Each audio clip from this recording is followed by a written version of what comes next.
O que é um alcoólatra ativo inconsciente? É um alcoólatra que não quer parar de beber, ele não tem consciência e comprometimento da necessidade de parar de beber. Então você vê o que nele? Problemas, né, de alguma natureza relacionados ao álcool ou riscos relacionados ao álcool e, ao mesmo tempo, você não vê muitas atitudes para essa pessoa mudar. E você vê o que? Resistências.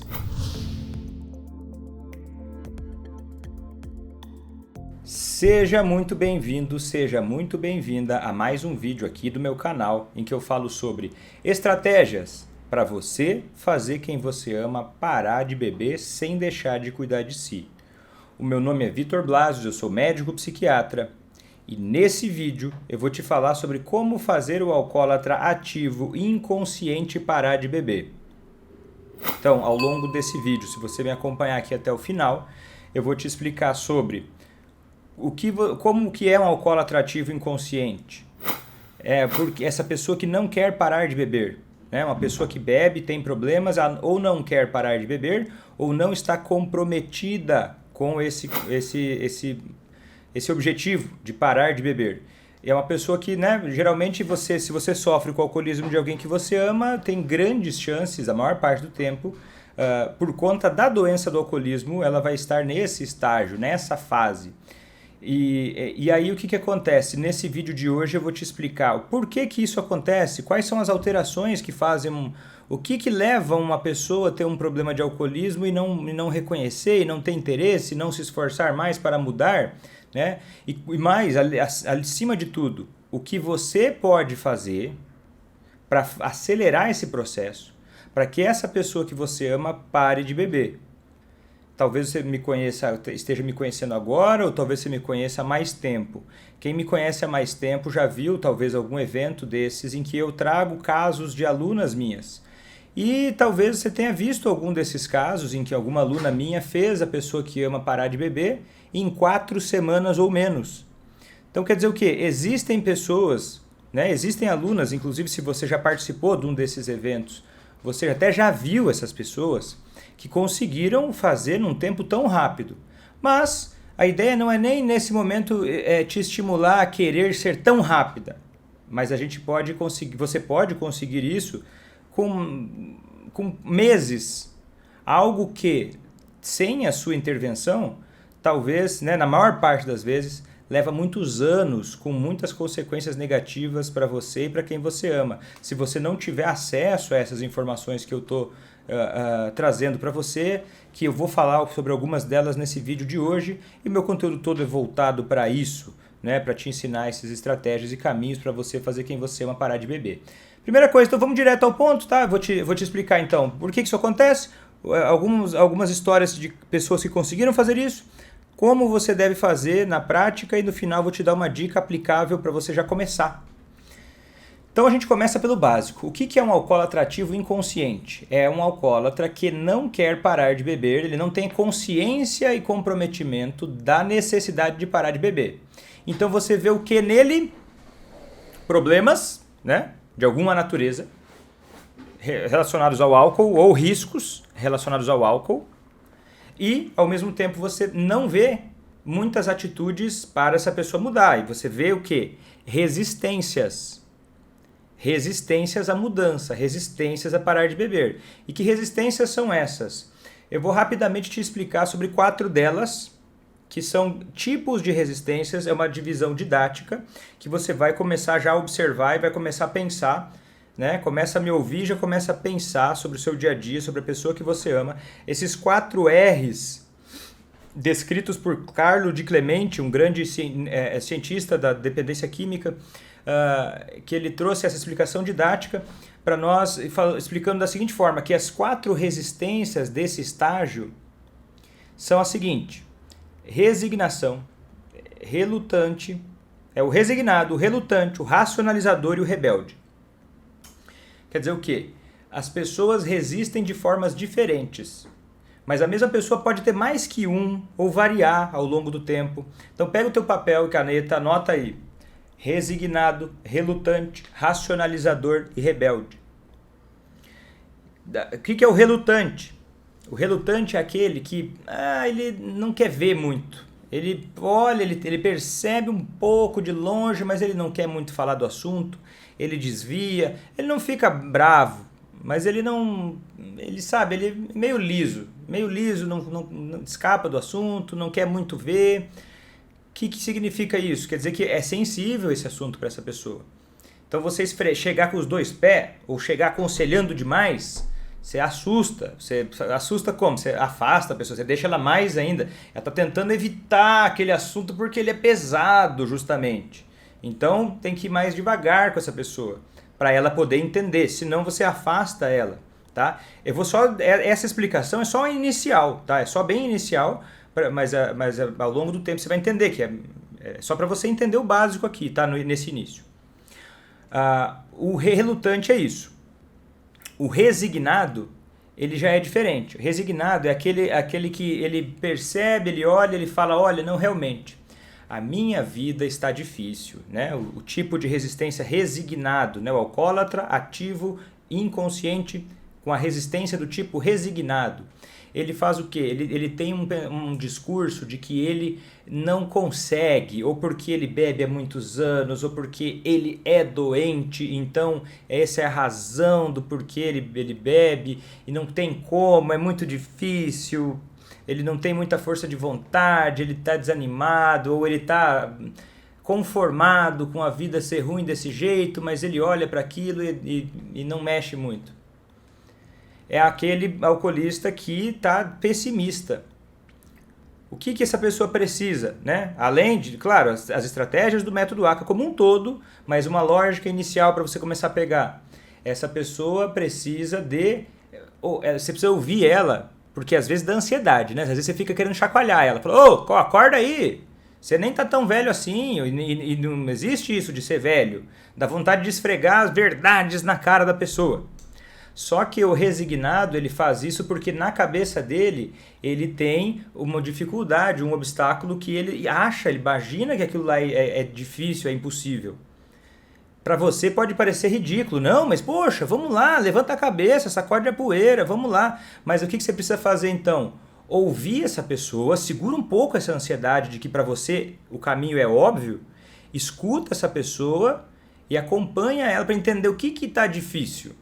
O que ela acha difícil? Dá espaço para ela poder falar e aí se sobrar para conduzir a conversa para um lado em que possa ela pensar em soluções, diminuir barreiras. Vou dar um exemplo. Um exemplo muito banal para você entender, para ser mais didático. A pessoa está mal, tem alcoolismo, ela acha que precisa de ajuda, inclusive. Aí ela vai lá e diz, não, mas não tem como, porque eu não tenho dinheiro. Você pode ajudar essa pessoa a custear parte do tratamento, ou o tratamento todo. Você está diminuindo uma barreira, tá entendendo? Claro que não é só isso, mas isso é um pedaço do que pode ajudar a pessoa que está resignada a começar a entender, então pode existir um jeito de facilitar um pouco, é possível ter alguma evolução, é possível então superar essa dificuldade que eu estou enxergando como insuportável. Ou, enfim, você entender que ela tem na cabeça um obstáculo, tá? Que aquele obstáculo é significativo para ela.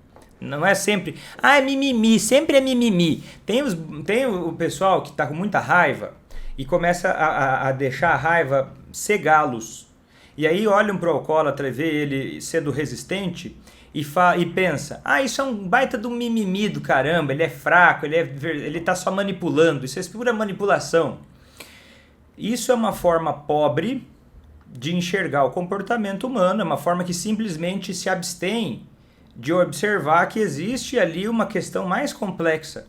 E aí finge que é só mimimi, é só manipulação, não tem o que fazer, daí coloca uma questão sensível, uma questão importante, uma questão relevante, sob uma perspectiva totalmente alheia. Então já é mimimi, dane-se, não é problema meu, isso também é uma resistência. E essa resistência do familiar ou da pessoa próxima é uma resistência do tipo racionalização, que é a terceira delas que eu vou te falar, das 4 R's.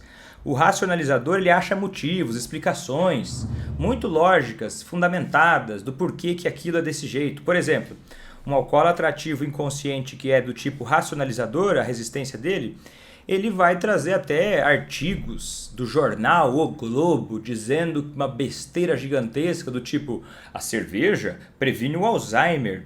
Ou vai pegar uma bobagem igual a Universidade de Guarapuava liberou uma cerveja para diabéticos, né? Rosemary, e uma bobagem gigantesca que passou pelo crivo de pessoas de uma forma muito errada, de acordo com a ciência e a saúde. Vai utilizar esses argumentos, vai utilizar pretextos, vai utilizar explicações racionais do porquê ele não pode mudar, o porquê ele não tem um problema, o porquê está tudo bem continuar como ele está. Então o que você faz com o racionalizador? Você não entra em argumentações. Por quê? A argumentação é a gasolina dele. Você joga um argumento, ele vai te devolver outro argumento do porquê aquilo não é, porquê que ele que sabe, porquê que as coisas... É uma resistência, não é um... Às vezes você acha que você está discutindo um debate ou reflexões, conversando sobre visões diferentes, tendo uma conversa produtiva, mas não. Se você traz esse tipo de debate para um alcoolista racionalizador, ele só vai usar isso de combustível para beber mais. Não adianta esfregar a verdade na cara dele. Porque ele vai só se apegar mais ainda à verdade dele. Aquilo que é uma coisa que a gente chama de cherry picking. O que é cherry picking? Cherry picking é um fenômeno que acontece quando uma pessoa quer provar o ponto dela utilizando só um pedaço das informações disponíveis e ignorando o resto. Quer dizer o quê? Cherry picking é pegar a cereja, né? Pegar a cereja, você só seleciona aquela informação. Então o alcoolista racionalizador ele vai te dizer isso. Não, para mim não tem problema. Eu fiz uma postagem recente falando que o álcool não combina com cuidar de filhos. O álcool está associado a atitudes impulsivas, ruins, a agressões. O álcool é uma substância que aumenta o risco de coisas ruins acontecerem. E aí, se você for olhar os comentários, você vai ver pessoas com a resistência do tipo racionalizadora. Fala o quê? Não, mas eu bebo e cuido dos meus filhos bebendo, mas eu bebo socialmente, eu nunca tive problemas. E aí ela pega o cherry picking, quer dizer o quê? É uma experiência que ela teve circunscrita, ou vai olhar, vai dizer o que para você? Fulano tinha 85 anos e bebeu a vida toda e nunca teve problema nenhum. Na Itália é normal, é cultural as pessoas beberem vinho e isso só aumenta a longevidade, inclusive lá eles bebem vinho desde os 3 anos de idade e lá é bom. É loucura do ponto de vista científico, não faz o mínimo sentido, mas nesse momento é importante você perceber que o que está acontecendo ali é uma resistência. Eu vou te explicar por que elas acontecem daqui a pouco. Quarto tipo é... O que você faz com o racionalizador? Você não entra no argumento, você vai para a questão prática. Dia a dia. Situação concreta. O concreto. O concreto ali. Combinamos de sair no final de semana às 8. Você ficou bebendo até às 2 da manhã. Então a gente não saiu às 8 conforme a gente havia combinado. Ponto. Não é muita explicação em cima. É banana, banana, maçã, maçã. Pega o concreto. Ele foi lá ele saiu com o carro, bebeu e bateu e quebrou o farol. Você não vai chegar para ele e falar, veja, você bateu o farol porque você tinha bebido. Não vai fazer isso. Senão ele vai explicar, não, mas não é por isso. Todo mundo bate o carro em algum momento, acidentes acontecem. Você não vai fazer isso. Você vai fazer o quê? Você vai falar, olha, o carro, você bateu o farol, poxa. O que aconteceu? Você ficou com medo? Eu fiquei com medo. Tá entendendo? Concreto. Banana, banana, maçã, maçã. Concreto. Você não chega com julgamentos prontos. Você chega com a coisa concreta. O que é concreto? É o meu sentimento. Mas o meu sentimento não é, eu achei você um bobão. Meu sentimento é, poxa, eu me assustei, eu fiquei com medo. Poxa, mas que bom que você tá bem. Concreto. Você ficou com medo? O que aconteceu? Normalmente isso não acontece. Você não coloca você não completa o raciocínio. E o quarto tipo é o tipo rebelde. O rebelde é o mais clássico, né? O rebelde é o que mais incomoda. Porque esses 3 primeiros, geralmente quando o familiar de alcoolista tem a predominância dos 3 primeiros, a reação incomoda menos. Né? Se você se incomoda, parabéns, você tem consciência, você observa, você tem sensibilidade para perceber coisas. Mas esses 3 primeiros é um jeito de esconder a doença mais fácil. É um jeito mais, assim, que... Às vezes a família tá tão cansada que ela entra no ciclo do alcoolismo e, sabe, vai tentando... Fica meio relutante também, fica meio resignada também, fica meio racionalizadora também. Tipo assim, deixa, isso aí tá tudo bem. E aí o quarto tipo é o tipo rebelde, que é aquele mais nítido, que é o quê? Falou de álcool, falou mal do álcool, tá falando mal da vida da pessoa, tá falando mal da essência da pessoa. É uma ofensa. Que é isso? Não se meta na minha vida. O rebelde, ele tá carregado de emoção, né? Às vezes o familiar também fica assim, rebelde, resistente do tipo rebelde. Ele faz o quê?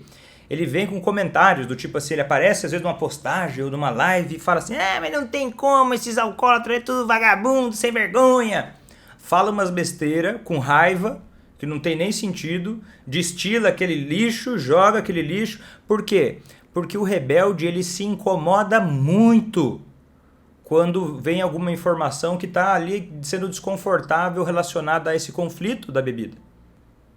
Tá entendendo? Ele fica muito assim... Ou às vezes até vira chacota. Chacota também. Eu não confio em gente que não bebe. Ninguém faz amigo bebendo leite. Entendeu? Aí ele é rebelde, é uma coisa emocional. Assim, não é igual o racionalizador, ele explica que as coisas fazem mal. Tudo faz mal menos o álcool, mas não tem emoção. Não tem muita emoção em cima disso. O rebelde tem muita emoção. Muita emoção. Ele fica bravo, isso aqui é uma coisa mais intensa. O que você faz com o rebelde? O rebelde precisa... Entenda que essa rebeldia, ela é uma reação de luta ou fuga. Ela é uma ativação do sistema cerebral. A dopamina, do sistema de... Dopamina não.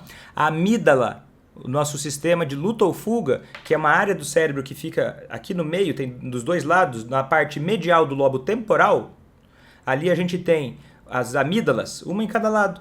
Elas ativam em momentos em que a gente tem uma reação de ansiedade, ou medo, ou raiva. Isso é mais ou menos por ali no cérebro. E aí, quando você toca no assunto, ativa essa amígdala. Então o que você tem que fazer? Você tem que ser mais sensível à liberdade.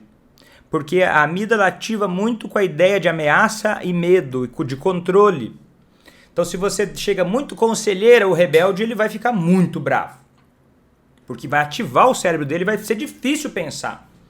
Não pode chegar cheio de palpites. Não, eu que sei. Olha, mas é ridículo isso aí que você está fazendo. Então tem esses 4 tipos.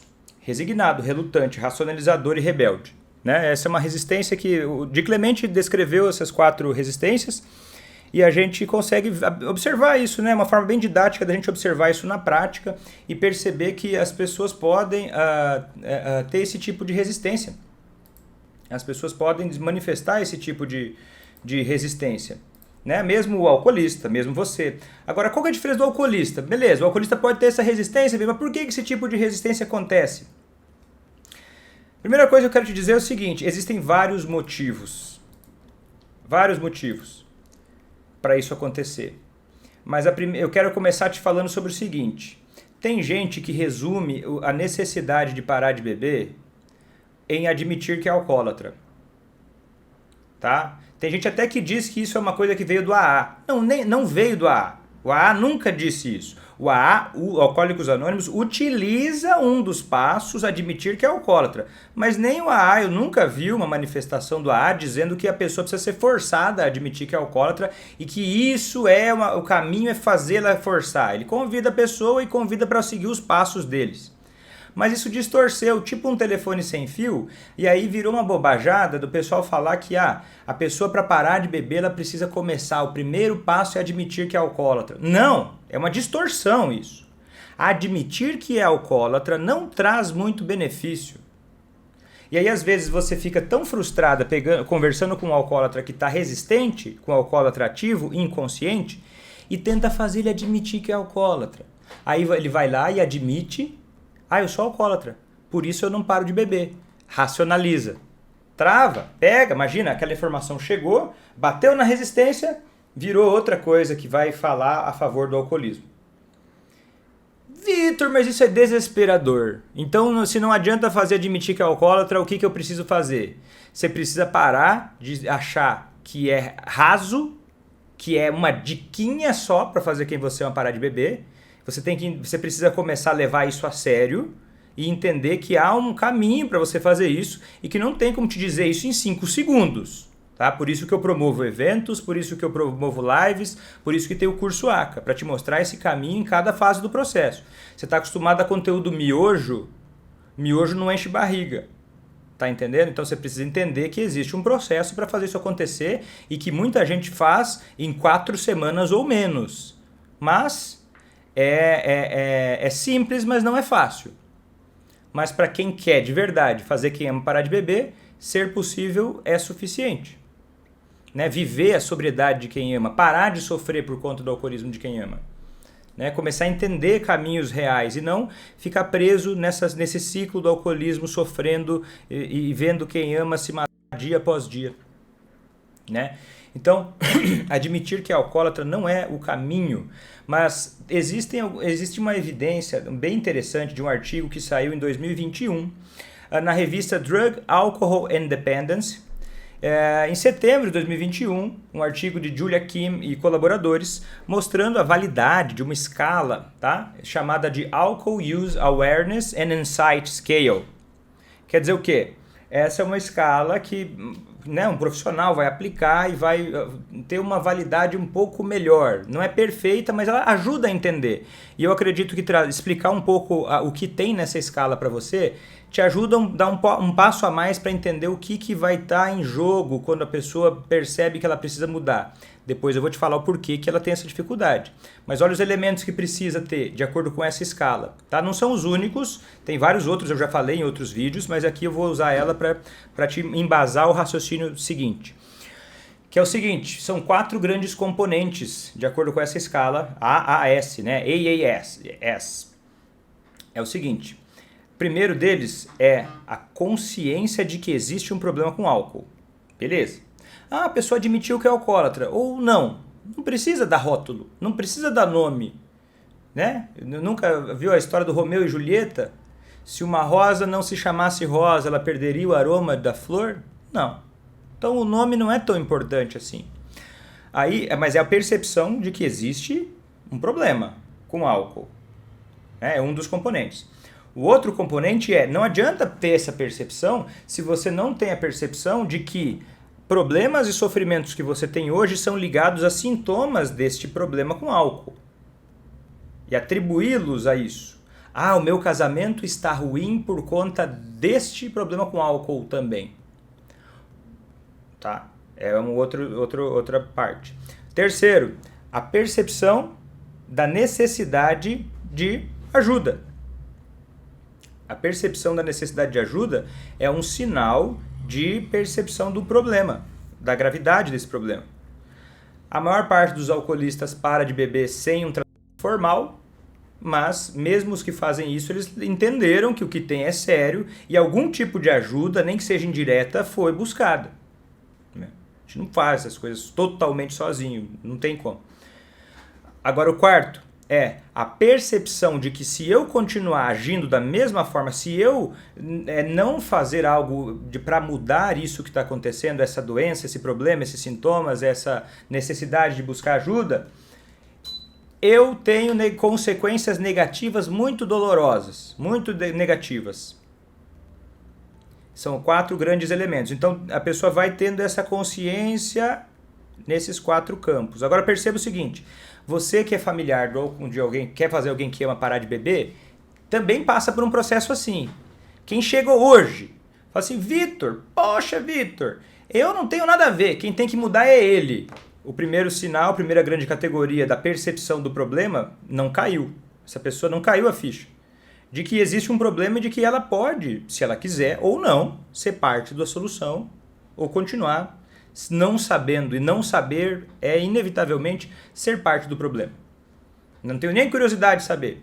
Mas beleza, aí a pessoa começa primeiro a perceber, eu tenho um familiar alcoólatra, de alguma forma existe um ciclo que me envolve.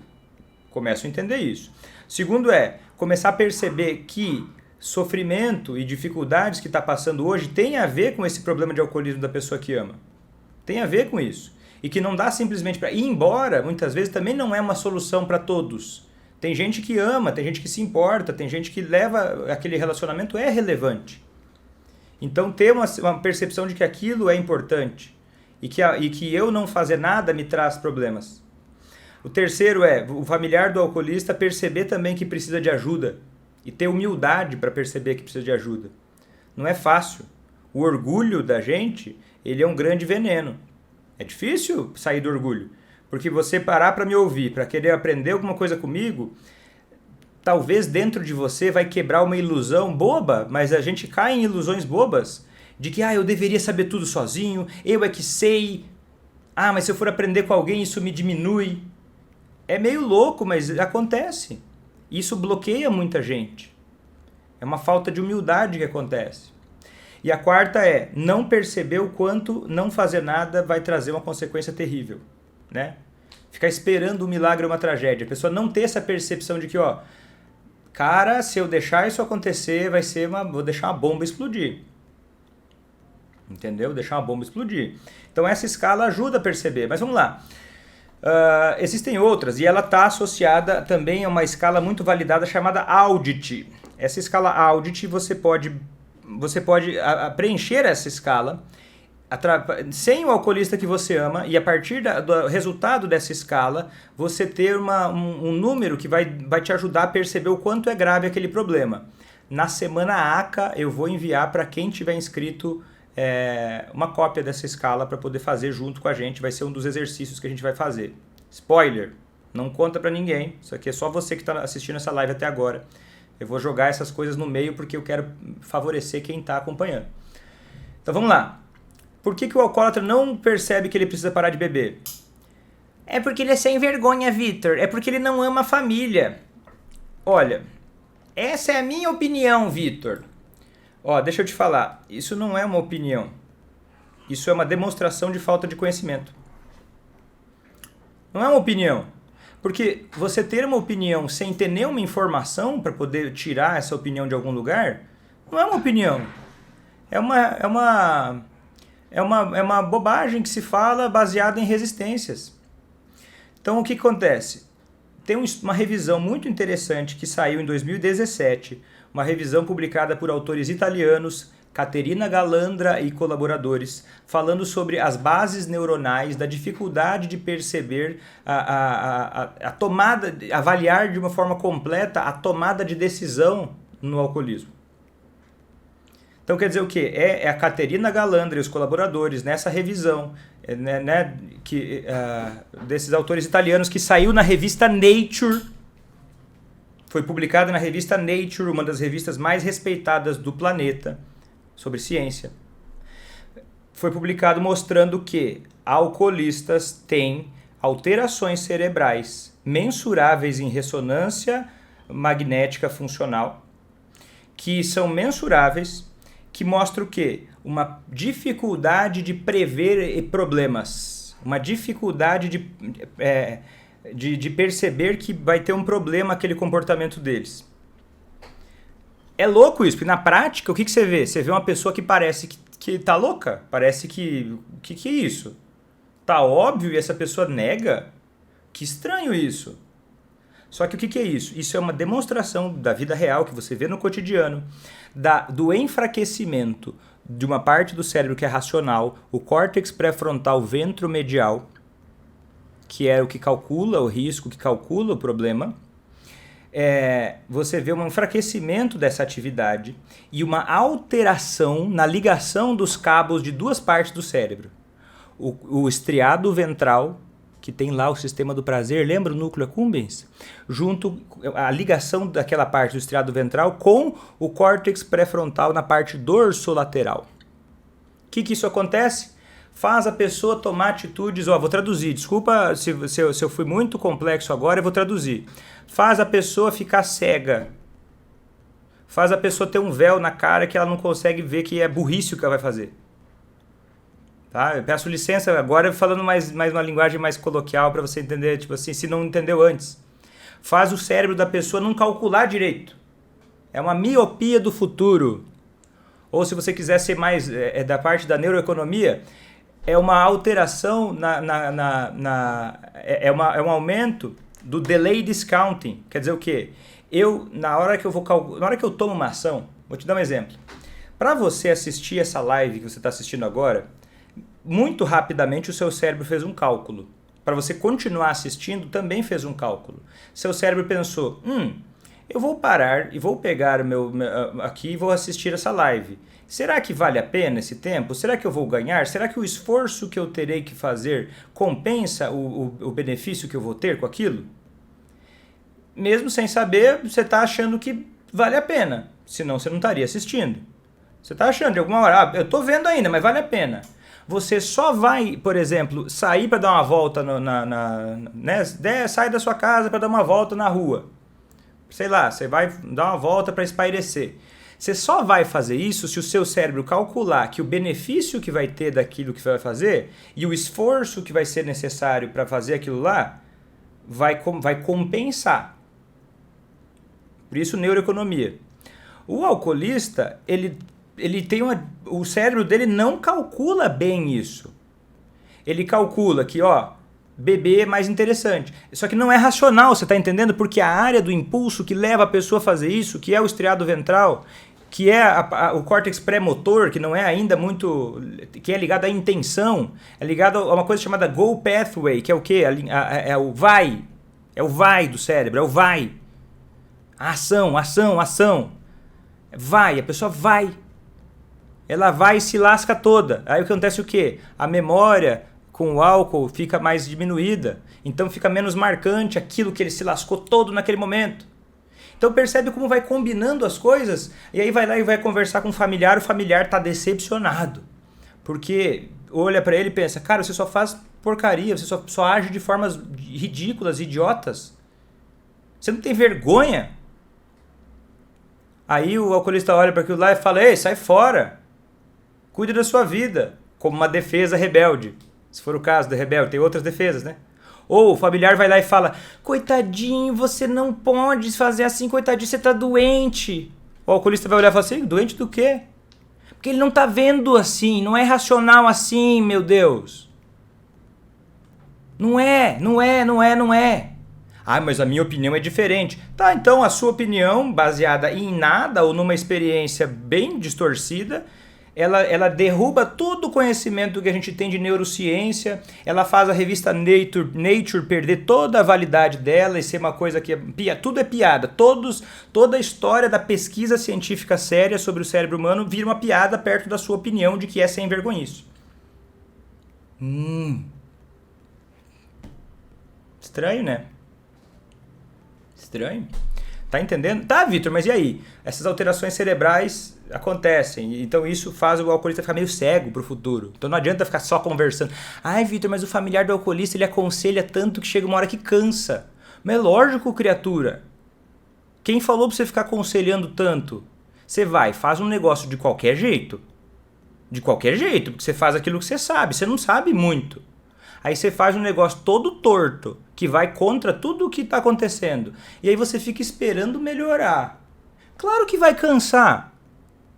Claro que vai cansar. Porque tá errado o seu raciocínio. Você nem percebeu, mas você estava presa no ciclo do alcoolismo.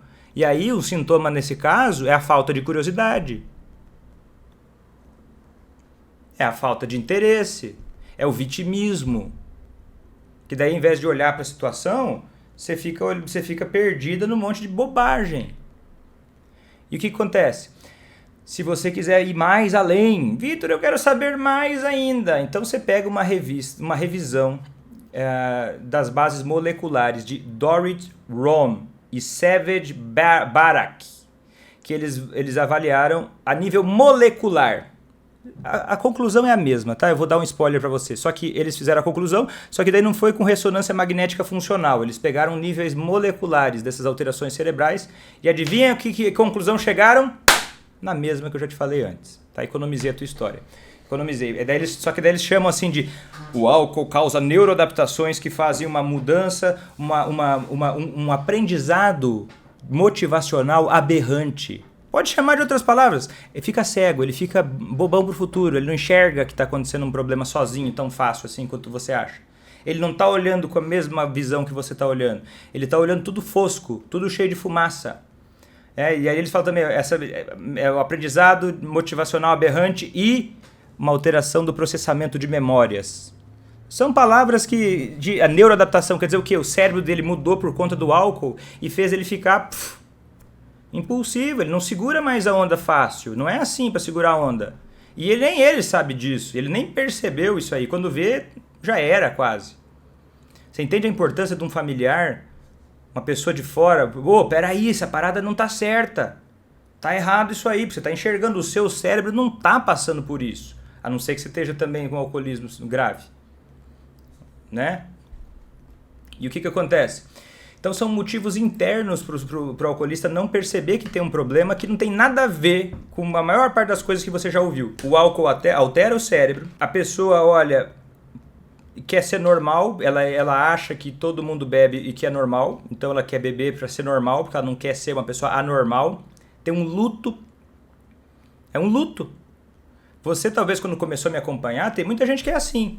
Vem, começa a me acompanhar, acha que eu vou chegar e vou falar coisas que vão trazer sorrisos apenas. Só que o que eu falo aqui vai te trazer sorriso depois. No caminho, vai trazer sorriso às vezes. E aí tem gente que começa a me acompanhar e começa a se dar conta. Cara, eu preciso ser diferente. E é difícil mudar. E aí dói, aí pensa, puxa, então, eu não preciso ser diferente, não. Aí passa por os estágios do luto. Até você olha para a situação e daí você para de me seguir, me xinga para todo mundo. Aí até você vê que a situação não tá legal, daí você lembra, poxa, o Vitor falou aquele negócio, cara, eu não queria ir embora, eu não quero continuar assim, eu acho que eu quero... Daí volta a seguir. Volta a acompanhar. O ser humano, é natural. Outra coisa, o medo de ficar sem beber, de que vai ser chato, de que todo mundo que ele anda, assim, que tem uma autoimagem, vai achar ele um idiota, um fracassado. Outro motivo, quer evitar ser controlado, porque às vezes na ânsia de ajudar, você vai com controle ao invés de influência, porque você não conhece o método ACA. Aí você vai falar coisas do tipo, eu amo você, mas eu não aceito seu comportamento. Eu não sei, mas se fala isso pra mim, eu ia me sentir mal. Eu não ia sentir muita vontade de colaborar, não. Mas esse sou eu. Imagina alguém chegar pra você, você pensa uma coisa menor pra facilitar o raciocínio. Você tem uma mania chata de botar, a toalha em cima da cama molhada. A pessoa chega pra você, porque pra você é assim, Vitor, mas o alcoólatra é tão pequeno quanto uma toalha em cima da cama? Se você entender as alterações neuronais que eu te falei do alcoolismo, você vai entender que sim. É louco, mas sim. Aí que tá o segredo. Na cabeça dele não caiu essa ficha toda que você acha que caiu pra você. Então pensa, você deixou uma toalha molhada em cima da cama. E aí o seu marido, a sua esposa olha pra você e fala assim, eu sou doente por conta de você não ver as coisas. Eu tô doente porque você não se ajuda. Não vê que dá fungo deixar a toalha em cima da cama. Eu amo você, mas eu não aceito o seu comportamento. Por quê? Você tá doido? Não, mas não se preocupe, eu tô doente, mas a culpa não é sua, a culpa é minha. Eu estou doente emocional, eu vou me desligar emocionalmente de você, porque essa loucura, eu vou arrumar uma outra cama pra mim, porque eu te amo. E a hora que você quiser ajuda pra parar de ser porco, você me procura, tá? Vou me desligar. Que ligação era essa, caramba? Você vê que louco. Você vê que besteira. Você vê que coisa que não... Mas isso, claro que a pessoa pode achar isso há 20 anos atrás. Porque há 20 anos atrás a gente não tinha esse corpo de pesquisa científica. É fácil falar hoje dos defeitos do passado. É fácil. Eu reconheço isso. E eu não quero dizer isso para desrespeitar o que se fazia há 20 anos atrás. É fácil hoje, com todo o conhecimento que a gente tem, que está acessível aí para qualquer um que queira buscar, por exemplo, a revista Nature. Para quem quiser, por exemplo, buscar informação na Drug and Alcohol Dependence, entre outras revistas de referência, o que você pode fazer? É muito mais fácil falar o que eu estou falando tendo essas informações na mão. Então, há 20, 30 anos atrás, tudo bem, é o que dava para fazer. Mas não é mais assim. Continuar hoje repetindo, tendo essas informações disponíveis para qualquer um que quiser sentar a bunda na cadeira para estudar, é uma coisa muito séria, muito grave. É igual você pegar um cirurgião do coração e ele tem uma técnica moderna que dá muito menos problema e as pessoas sobrevivem muito mais, mas ele continua usando aquela técnica de 1970, que mata metade dos pacientes. É que as pessoas não levam a sério o alcoolismo, senão a gravidade de não levar as coisas com esse entendimento que eu estou trazendo, que é atual, é grave assim. Você está entendendo? Então o que você precisa fazer? Eu vou te dar um exemplo. Ah, Vitor, mas todas essas alterações neuronais, o que isso tem a ver? Porque você só falou de complicações, você fica só defendendo o alcoólatra. Ó, de novo, eu não estou defendendo ninguém. Você acha que a Caterina Galandra e os colaboradores lá que publicaram a revisão da Nature, eles pararam e pensaram, olha, vamos pegar a nossa carreira científica e vamos defender os alcoólatras? Claro que não. Eles pegaram alguém que tinha uma doença classificada e pegaram várias pessoas e começaram a fazer os estudos com critério científico. Eu só estou dizendo para você o que eles encontraram. Estou defendendo ninguém. O que você vai fazer com isso depende de você. Agora é o seguinte, talvez venha um questionamento justo nesse momento de Vitor, mas e aí, cara, o que isso tem? Como é que uma pessoa, então um familiar, se tem essa mudança cerebral que você já descreveu, como é que é o familiar de fora? Eu não vou pegar uma chave de fenda e botar na cabeça do outro e fazer mudar a cabeça dele. Você não precisa fazer isso. Por exemplo, vou te dar um exemplo rápido e depois eu vou te falar de mais uma pesquisa muito fundamental para o que eu estou dizendo. Quando você está me escutando agora, se você está aprendendo uma coisa nova, através aqui da minha garganta e dessa voz meio esganiçada, desse jeito meio intenso, meio doido de conversar, eu estou mexendo com o teu cérebro. Se você aprendeu coisas novas, se você teve aprendi um negócio novo, eu não tinha pensado assim. Poxa, isso é interessante, olha só, essa informação aí é nova. Eu acabei de mexer um cabinho no seu cérebro, um neurônio começou a jogar uma acetilcolina para o outro, que começou a jogar um pouco mais de dopamina não sei aonde, que começou a mexer que ligou uma área na outra e eu mexi com a tua cabeça. Se pegar uma ressonância magnética funcional, você antes e depois dessa live, você vai ver uma mudança. Ela é pequena, mas começa a ter mais e mais desses estímulos. Vai mudar. E eu nem te conheço, né? Pessoalmente, para a maioria das pessoas. Agora, então a gente muda a cabeça dos outros também. Não precisa fazer uma coisa química sempre. Mas em 1970... tá? No final de 78 e 81, um psicólogo canadense genial chamado Bruce Alexander e os colegas dele da Simon Fraser University em British Columbia, Canadá. Que até um colega meu que está lá no Canadá, que estudou comigo, que dá aula lá perto. E o que acontece? Ele foi fazer um estudo avaliando que o contexto que se coloca uma pessoa muda completamente o quadro de dependência de substância que ela tem.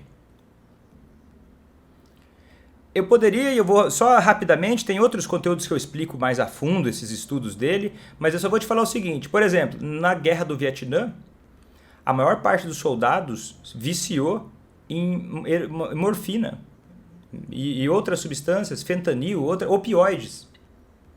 Então, estava uma coisa complicada, eles estavam se preparando, estavam até montando hospitais para tratar centenas de milhares de soldados jovens americanos que eram saudáveis e iam voltar dependentes de heroína, uma coisa parecida com a heroína. Grave. Estava um terror. Só que quando esses soldados voltaram, os hospitais que eles montaram ficaram vazios. Por quê? 2-3% ficaram dependentes. A maioria não. Aí fala, peraí, gente, mas então tudo que a gente sabe sobre a dependência química está errado. E é verdade, tudo que se sabia estava errado. Porque os estudos de modelo animal que faziam antes, eles não consideravam o rato que eles estudavam, que era um rato que era social. Aí botava álcool e água, ele morria bebendo álcool. Por quê? Porque a vida dele era um inferno e ele não tinha um ambiente que favorecia outro tipo, não recompensava outro comportamento. Só tinha aquilo. E é assim que a vida do alcoolista vai ficando. Por quê? E eu entendo, quando não sabe como lidar com ele, vai afastando ele para não se incomodar. Porque não sabe o que fazer, não tem aonde buscar informação, vai fazer o quê? Então eu trago para você um problema, porque agora você já tem ideia, né? Você já está vendo que tem onde buscar informação. E daí o que esse Alexander fez? Ele pegou ratos e levou para um lugar mais adequado, com outros ratos, com outras atividades. E adivinha, quase nenhum ficava dependente. Quer dizer o quê? Peraí, esse negócio que muda o cérebro, que mata as pessoas, que grave pra caramba. Se a gente fizer mudanças no contexto, se a gente fizer mudanças no ambiente, se a gente fizer mudanças no jeito de se relacionar com essa pessoa, principalmente se eu tiver um relacionamento significativo, e aí isso tem mais a ver com o Homo sapiens sapiens, que é o animal Vitor, que é o animal você consegue mudar esse cérebro, você consegue forçar, você consegue estimular esse comportamento para mudar e fazer o alcoólatra ativo inconsciente ficar consciente e querer parar de beber. Você consegue levar uma pessoa que não quer parar de beber com os 4 tipos de resistências, chegar num ponto de ser desesperadamente comprometido com continuar sóbrio. Doido, né? Eu não estou tirando isso da minha cabeça só. Eu não estou tirando... Eu poderia tirar isso só das minhas experiências profissionais. Eu poderia tirar isso só da minha experiência com os alunos do curso ACA. Mas eu não estou tirando só daí. Estou tirando de um corpo robusto de evidência científica. Você está entendendo? Por que eu falo? Ah, Vitor, você poderia evitar esses nomes em inglês, porque você quer se aparecer quando você fala esse tipo de artigo e nomes em inglês, aí, termos difíceis. Eu vou responder essa. Eu não quero me aparecer quando eu faço isso. Eu quero te ensinar como que você deve ser tratado quando você vai buscar ajuda sobre alcoolismo. Eu quero te ensinar que isso é o mínimo, isso é normal. Um profissional que trabalha com isso, ele tem que ter essas informações. Não dá para falar só, não, pela minha experiência de 20 anos. Sim, há 20 anos você teve contato, talvez até você pegou vício de atendimento de uma porcaria que era antiga, que não funcionava porque era velho. Igual quando não tinha celular, era uma droga, era ruim, era chato. A gente perdia, não tinha internet, não é vantagem. Não é vantagem, você está entendendo? Então, esse tipo de informação é relevante para você entender o quanto isso é sério, não é brincadeira. Quanto isso não é um hype, não é nada, não é... Tá entendendo? Isso é muito sério. Igual a minha aluna Leia, que você vai conhecer a história dela no próximo evento que eu vou fazer. O marido dela um dia chegou para ela e falou assim: eu nunca vou parar de beber. Você me conheceu bebendo. Nunca vou parar de beber. Então você já tinha que ter decidido que você não queria casar comigo lá atrás, quando você já sabia que eu bebia. Isso fez ela gelar. Fez ela se questionar. Mas mesmo assim ela não desistiu. E as pessoas ao redor falando a mesma coisa para ela. Ah, sai fora, seu marido não vale isso tudo, não. Homem não vale isso. Ou também tem outros que falam, mulher não vale isso. O pessoal fala, né? Os palpiteiros falam isso. Olha, mas o alcoólatra, se é alcoolismo, sai fora. Isso aí não tem solução, porque eu conheci fulano, beltrano e não sei quem lá, que aconteceu não sei o quê. Isso aí é furada. Ela não ouviu essas pessoas. E por conta disso, hoje ela está comemorando mais um aniversário aí da sobriedade do marido dela. Que hoje tem consciência. Hoje tem comprometimento. Hoje anda com as próprias pernas para parar de beber. E ela não foi assim... às vezes a gente joga baixo. Eu acho que ela não fez isso, tá? Ela não me contou que fez isso. Ela até tinha dito na última vez que a gente conversou, ela disse que não tinha feito isso. Ela não chegou e falou pra ele, olha meu marido, viu? Isso eu que fiz pra você. Olha o trabalhão que você me deu. Não, ela se compreendeu como parte do ambiente dele. Ela se entendeu como parte da vida familiar, como um estímulo para ele, e ela começou a ter consciência daquilo que ela fazia e do que não fazia para sair do ciclo do alcoolismo para o ciclo da sobriedade. Isso que tornou ela hoje o que eu chamo de heroína ACA. Porque parou de ser vítima de uma situação, falando, né, que tem gente que numa situação assim vai sair falando mal pelas costas da pessoa que ama. Buscando compaixão, se vitimizando. Hoje ela inspira outras pessoas com a história dela, mostrando para pessoas que hoje estão com marido ou filho numa situação assim, de que é possível. É mágico? Não é mágico. Dá trabalho? Dá trabalho. Mas vale a pena. Para quem quer, para quem tem interesse em viver com essa pessoa sóbria. Porque agora ela não só tem um marido, que não vai ter uma consequência terrível, o pai dos filhos dela vai viver mais e vai viver bem, e vai poder ser um pai melhor. Quanto é que custa isso? Quanto é que custa isso? Me diga, quanto é que custa isso? O que você faria para isso acontecer na sua vida? Às vezes faz tanto esforço e tanta dedicação para coisa que nem leva a lugar nenhum. Fica vendo novela, fica vendo bobagem na internet. Tá gastando seu tempo igual. Outra é a Priscila. A Priscila, a casa dela era referência de bebida. Ela estava desesperada. Ela não conseguia imaginar como que o marido dela ia passar de uma pessoa que era referência na cidade. Falar em beber era na casa dele, tava sempre com as portas abertas para todo mundo, tinha amigos que viam, pagavam bebida, ele nem precisava pagar a bebida. O tempo todo, durante anos, numa cidade pequena. Quem mora em cidade pequena sabe como isso pesa. A imagem social. E ela me contou com lágrima nos olhos o quanto foi importante para ela ver também histórias de outras pessoas para ela entender que ela não estava vendo a saída antes, mas ela existia. E o que ela me conta é muito bonito porque ela fala, eu focava nas tuas palavras, Vitor, eu não acreditava muito, mas eu seguia, pensei, cara, eu vou acreditar em mim, eu vou acreditar na minha vida, eu vou acreditar que as coisas podem dar certo e eu vou acreditar mesmo só enxergando os próximos 30 metros. Eu não preciso enxergar a estrada inteira, eu só preciso ter o mapa. E ela me conta no depoimento dela que no ponto em que ela teve o mapa, que é o método ACA, ela seguiu o mapa e o marido parou de beber. Foi fácil? Não. Ela teve vontade de desistir? Teve. Ela acha que vale a pena? Só você vê o sorriso no rosto dela. Só você vê a paz no rosto dela. Só você vê a alegria de saber que você foi importante para a vida de alguém que você ama. Num momento muito difícil. Que a maioria mandaria se ferrar, a maioria abandonaria e dane-se. Ela olhou e falou, eu não sou todo mundo, eu não sou a maioria.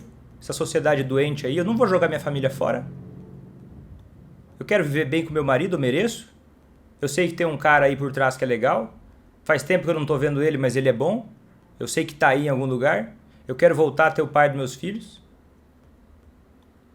E o orgulho que ela sente hoje de poder falar que no início ela se sentia uma vítima, desamparada, porque ela estava com medo e não sabia que existia um caminho. E a partir do momento que ela parou de se enxergar como vítima e parou de procurar culpado das coisas e focou em seguir o que ela precisava seguir para fazer o marido parar de beber, colheu os resultados. Tá entendendo?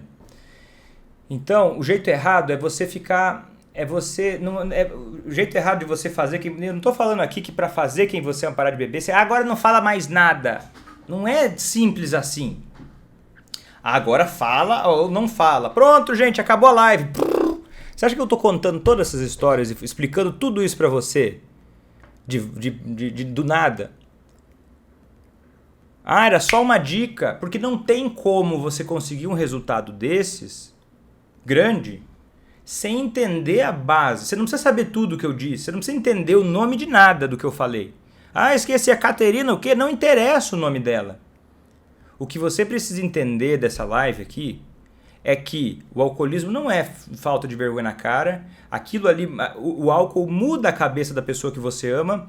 A sociedade finge que o álcool não faz nada. Ai, o álcool entra, a verdade sai. Uma mentira gigantesca. O álcool entra, o cérebro altera. O cérebro alterado não é a verdade. Não tem nem lógica.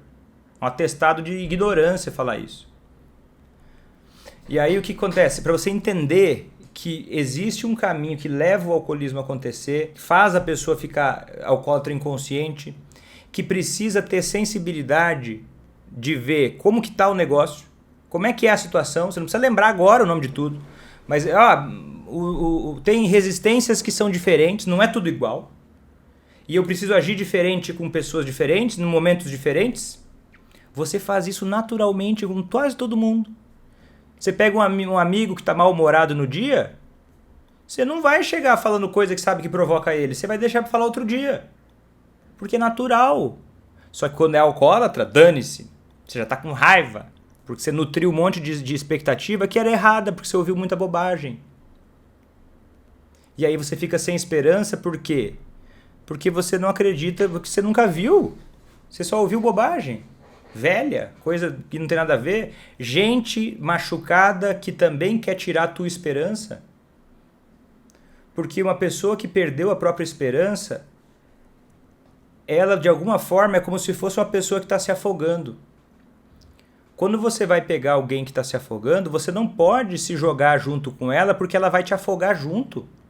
Você precisa subir numa terra firme, jogar uma corda, você precisa estar com uma base preparada para não te afundar junto. Então você pega um monte de gente urubu que fica falando para você que não tem como, não dá.